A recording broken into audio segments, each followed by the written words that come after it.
Mike Budenholzer for the Bucks, definitely a candidate for Coach of the Year. Mike Malone for the Nuggets, definitely a top candidate for Coach of the Year. Also, as you mentioned, Nate McMillan. So where's Mike Malone fit in that conversation? He's definitely on that short list. Him, Doc Rivers, and a few more guys. I think of Nick Nurse, as you talk about Toronto and the way that they're playing, and people will, well, what about the addition of Kawhi Leonard? What about it? You still have to manage those things, and he's done a remarkable job of managing that situation and also incorporating a guy like Siakam, where his development has been extremely efficient, on time, and he's just been a special guy to watch with no ceilings. But take you back to the Denver Nuggets and what we're seeing out of them.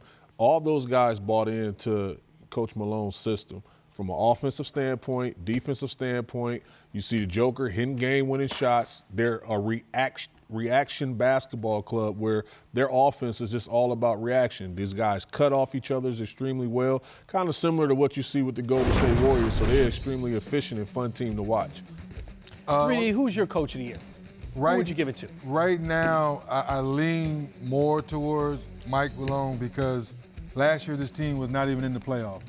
This team was home. That's a great point. Team was home, watching TV, saying, wow, I wish we was there, all the way down to the last game Minnesota beats them. To Karan's point, they were almost dead last in defense last year. Now they're in top 5.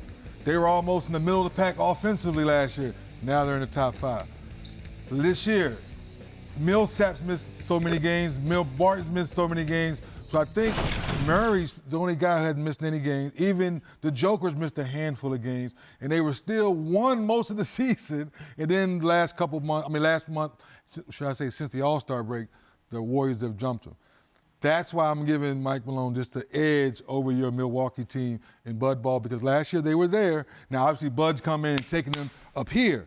But I just think Mike Malone, from taking somebody from the basement all the way up there and compete with the Warriors every night with all the injuries, I give Mike Malone just a nod. So you said they really actually fit the bill of starting from the bottom. Now they're okay. Oh, I see what you did. I see what you did. I see how you threw that in. You go hip hop. I see what you did. But all the coaches on this short list, when you think about the Pacers, Denver, Clippers, Toronto, and the Bucks, they all did the same thing. They made guys identify their role early on, buy into their role, and that's why they're trending in the right direction and having so much success.